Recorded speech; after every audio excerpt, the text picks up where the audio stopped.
Hello, Brandon here from Rock Run Physical Therapy.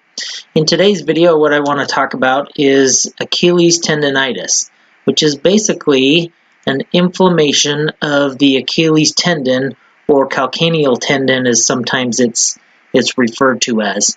So that can happen for a couple different reasons. Maybe there's an overuse injury, so the tendon is getting stressed too much, or sometimes there can be an acute traumatic injury to the tendon that can cause it to swell up. So the Achilles tendon is made up of a couple different muscles as those muscles taper down in the lower calf. The first muscle is the Gastrocnemius, which is the big fleshy part of your calf. You can see that there's a medial head or an inside head and a lateral head or an outside head to that muscle. Then the other muscle sits behind the calcaneus. It's right here and it's called your soleus. Now the difference between these two muscles is that the gastrocnemius right here you can see originates above the knee joint, right in through there, with this being the knee joint right here, whereas the soleus originates below the knee joint. So we need to treat those two muscles a little bit differently, as both of them come down and form the Achilles tendon, which then inserts into the heel. So how do we treat those two muscles differently?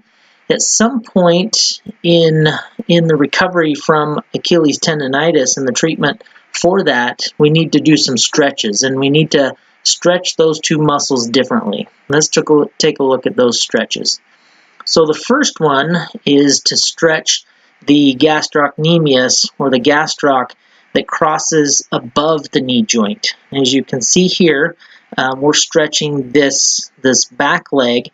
We want to keep the knee straight, the foot flat on the ground, including the heel, and the toes pointing straight forward. And that will target this big fleshy muscle in the back of your calf, and you'll stretch all the way down into the Achilles tendon. And that will get the gastrocnemius. In order to stretch the soleus, we need to change that up just a little bit. This picture right here shows how you change that. So basically, you just bend the knee slightly. So this one over here is a stretch for the gastrocnemius with the knee straight. This one will help get the soleus that originates below the knee joint, and it'll target that muscle. So you can see the same position, foot flat, toes forward. One of the stretches is with the knee slightly bent, and one of the stretches is with the knee fully straight. So that's how we stretch for the gastrocnemius and the soleus muscles in the calf that form and make up the Achilles tendon. That's the video for today. Thanks for listening, and we'll talk to you later.